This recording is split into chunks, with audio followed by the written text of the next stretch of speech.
বরিশালের আমানতগঞ্জের বেলতলা থেকে অপহৃত চতুর্থ শ্রেণীর ৩ মাদ্রাসা ছাত্রীকে অক্ষত অবস্থায় মাদারীপুর থেকে উদ্ধার করেছে হাইওয়ে থানা পুলিশ। রোববার রাতে মাদারীপুরের রাজৈর উপজেলার টেকেরহাট বাস স্ট্যান্ড থেকে তাদের উদ্ধার করা হয়।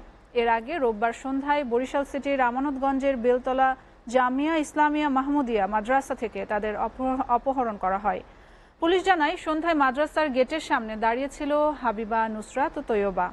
এ সময় অপরিচিত কয়েকজন যুবক তাদেরকে চকলেট খাওয়ানোর প্রলোভন দেখিয়ে ইজি বাইকে করে নথুল্লাবাদ বাস স্ট্যান্ডে নিয়ে যায়।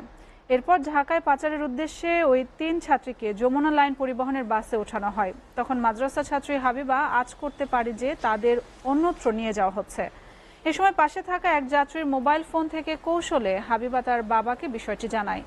ভাঙা হাইওয়ে থানার ওসি আবু সাইদ মোহাম্মদ খায়রুল আলম জানান, অভিযোগ পেয়ে ঢাকা-বরিশাল মহাসড়কে বিভিন্ন পয়েন্টে হাইওয়ে থানা পুলিশ ৩টি চেকপোস্ট বসায়।